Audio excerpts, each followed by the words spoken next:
Chhatrasal stadium में हुए हत्याकांड के बाद पुलिस लगातार जांच में जुटी है, तो वहीं पहलवान सुशील कुमार फिलहाल फरार है। लेकिन इस वक्त पुलिस के सामने एक नई टेंशन है। मई की शुरुआत में राजधानी में स्थित छत्रसाल स्टेडियम में हुए मौत के नंगे नाच को लेकर अब तक दिल्ली पुलिस कानूनी नजरिए से हर कदम पर खरी ही उतरती हुई नजर आ रही थी।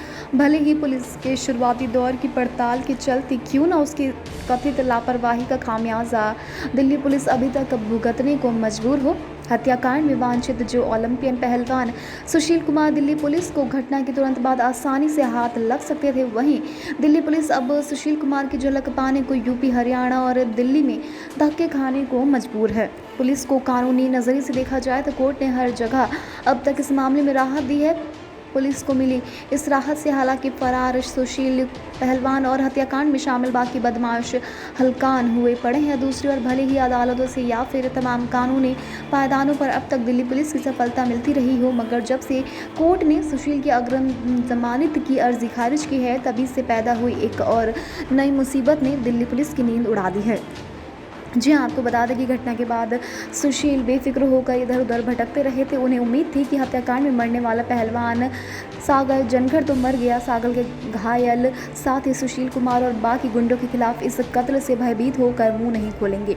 उधर दिल्ली पुलिस की कथित तौर पर सुशील पहलवान की सी ही गफलत और गलतफहमी का शिकार हुए हाथ पर हाथ धरे बैठी जा रही है। तो वहीं दिल्ली पुलिस के ही एक उच्च पदस्थ सूत्र के मुताबिक घटना के तुरंत बाद ही सुशील कुमार को पकड़ना आसान था। उस वक्त जांच में जुटी टीमों को मगर लग रहा था कि सुशील पहलवान ओलंपियन स्तर के अंतर्राष्ट्रीय ख्याति प्राप्त खिलाड़ी है, लिहाजा उनके ऊपर पुलिस का हाथ जल्दबाजी में डालना पुलिस के ही गले की फांस बन सकता है। इसलिए सुशील पहलवान को जाने अनजाने तब तक खुला छोड़ दिया जब तक उनके खिलाफ मजबूत गवाह और सबूत पुलिस को नहीं मिल सके। तो वहीं आपको बता दें कि मामले की पड़ताल और सुशील की तलाश में जुटी टीमों में से एक टीम एसीपी स्तर के अधिकारी की बात अगर मानी जाए तो सुशील कुमार घटना वाले दिन से ही नज़र में थे तब तक, मगर सबूत इतने मजबूत नहीं थे, ना ही घायलों के बयान हो पाए थे। फिर हमें घायलों के बयान से कहीं ज़्यादा तो मजबूत सबूतों की ज़रूरत थी। घायल दबाव में अपने बयानों से पलट भी सकते थे, सबूत नहीं बदले जा सकते। कोर्ट्स भी गवाहों से ज़्यादा मौके के साक्ष्यों पर विश्वास करती है। यही वजह रही जो हम आम लोगों की नज़र में भले ही कोर्ट में गैर जमानती वारंट लेने देर से पहुंचे, अन्यथा पुलिस ने जानबूझकर देरी नहीं की। अगर हम फरार संदिग्धों के खिलाफ गैर जमानती वारंट के लिए जल्दबाजी में और हल्के सबूत के साथ पहुंचते तो शायद वहां से हम वांछितों की अग्रिम जमानत ही रिजेक्ट नहीं करा पाते।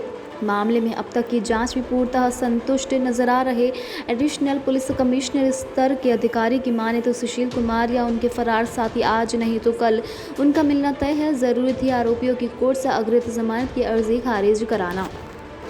भले ही अब अग्रिम जमानत अर्जी खारिज हो चुकी हो, मगर आरोपी अग्रिम जमानत अर्जी के लिए क्या हाई कोर्ट का दरवाज़ा तो खटखटा ही सकते हैं। पूछने पर एक अधिकारी ने इस सवाल के जवाब में कहा कि कोई भी उच्च न्यायालय निचली अदालत द्वारा रिजेक्ट की गई अर्जी को पहले देखेगी। जब सब कुछ पुलिस के पास है और पुलिस मुतमईन है कि सुशील कुमार या अन्य दूसरे फरार आरोपी को पुलिस की पकड़ से दूर नहीं है, तो फिर सवाल ये पैदा होता है कि पुलिस टीमें अब जबकि 2 दिन अग्रिम जमानत को रद्द हुए हो चुके हैं, फरार सुशील पहलवान और अजय कुमार को पकड़कर क्यों नहीं लाती है। तो वहीं इस सवाल के जवाब में एसीपी स्तर के एक अधिकारी ने कहा कि हम आरोपियों के बहुत करीब है, उम्मीद है जल्द ही सफलता मिल जाएगी।